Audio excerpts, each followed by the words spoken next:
దానికి ఇప్పటి నుంచి అలవాటు అవ్వాలి. శివగామి, భవానీ సంగతి నీకు తెలీదా? చిన్నప్పుడు పిల్లలు ఇలాగే ఉంటారు, పెద్దయ్యాక మారుతుంది, మార్పు వస్తుంది. ఏం మారుతుందో ఏమో, నాకైతే ఏమీ అర్థం కావడం లేదు. సరే, నాకు అర్థమైంది.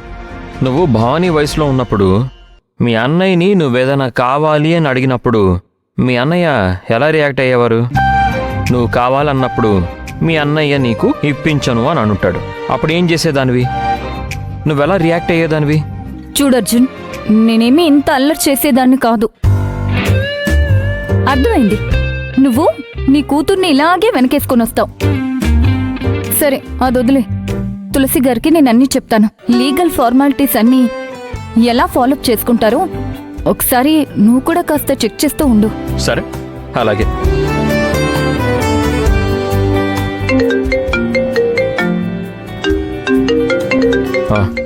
గుణ కాల్ చేశాడు. మాట్లాడు. నేను మాట్లాడను. చెప్పు గుణ. Congratulations sir. మేడం కూడా ఇక్కడే ఉన్నారు, మాట్లాడు. ఇవ్వండి సార్. నేను గుణతో మాట్లాడను. ఎందుకు మేడం? గృహప్రవేశానికి పిలిచినా అందరూ వచ్చారు, కానీ నువ్వు తప్ప. నేను మీకు సపోర్టుగా ఉన్న విషయం ఆది వాళ్లకు ఇంకా తెలియదు కదా మేడం. చాలామంది వచ్చుంటారు. ఎవరైనా చూసి ఆది వాళ్లకు చెప్తే? అది కూడా కరెక్టే. నేనే శిశిర వాళ్ళని ఇన్వైట్ చేశాను. పక్కన ఆ బాలు కూడా వచ్చాడు. వాడైనా ఆది దగ్గర చెప్పేవాడేమో. మేమెవరూ దీని గురించి ఆలోచించనే లేదు. మీది క్రిమినల్ మైండ్ కాదు కదా మేడం. ఏదేమైనా మా వల్ల నీకు ఇబ్బంది అయింది కదా గుణ? అదంతా ఏం లేదు మేడం, నేనంతా హ్యాపీగానే చేశాను. మనం మిస్టర్ బీని పట్టుకొని డబ్బు వసూలు చేశామని ఆదికి తెలిసిందా? నాకు తెలిసి తెలీదనుకుంటా. గెస్ చేసినా చేస్తాడు. చేయని. అసలు మనమే ఓపెన్ గా డబ్బు కొట్టేసిన క్రిమినల్ని పట్టుకున్నామని ఆ ఆది మనుషులకి తెలియాలి. ఆ పరిస్థితి వచ్చినప్పుడు వివరిస్తాను. గుణ, ఇటువో. గుణ, ఇంకో విషయం. నువ్వింతకు ముందు ఒకసారి చెప్పావు, గుర్తుందా? రావణ్ణి కేసు నుంచి బయటకు తీసుకురావడానికి ఎవరో ప్రయత్నం చేస్తూనే ఉన్నారని. నేనెవరు చేస్తున్నారు అని అడిగాను. అవును మేడం. ఆ ప్రయత్నం చేస్తుంది ఎవరో కాదు, రావణ్ వాళ్ళ అక్క. ఏంటి? అవును గుణ, రావణ్ అక్క సంయుక్త నన్ను కలిశారు. రావణ్ణి విడిపించడానికి నన్ను హెల్ప్ చేయమని చెప్తుంది. అతన్ని బయటికి తీసుకురావడానికి నా హెల్ప్ కావాలంట.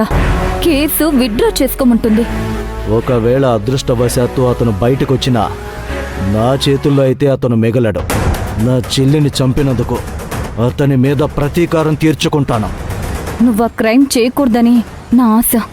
అతను బయటికి రాడు, నేను రానివ్వను. వాడు లోపల ఉంటే బతికిపోతాడు మేడం. సరే గుణ, నాకేమైనా అవసరం ఉంటే ఫోన్ చేస్తాను. మీకేం అవసరం ఉన్నా ఒక ఫోన్ చేయండి. మేడం, ఆ లాయర్ కాల్ చేస్తున్నాడు. విషయం ఏంటో కనుక్కుంటాను. ఆట మొదలు పెట్టారనుకుంటాను. సరే సరే, నువ్వు జాగ్రత్త. సరే మేడం.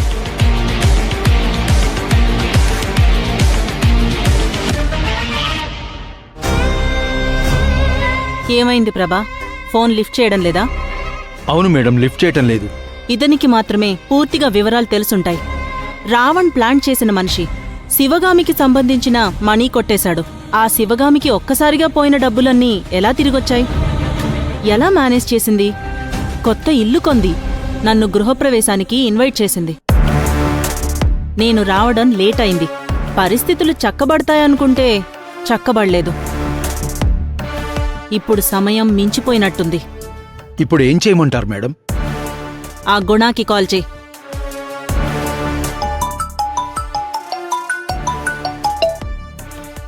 హలో, ఎవరు కాల్ చేసింది? ప్రభాకర్, లాయర్ ప్రభాకర్. నువ్వే కదా నన్నప్పుడు కలిసింది? రావణ్ బాయ్ కేసు విషయంలోనే కదా? అవును, కానీ ఇప్పుడు మేడం మాట్లాడతారంట. ఏ మేడం?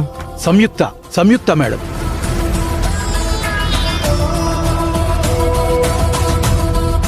Hello madam. నేనెవరో తెలుసా? తెలీదు మేడం. సంయుక్త, రావణ్ అక్కని. రావణ్ బాయ్కి అక్క అంటే నాకు అక్కనే.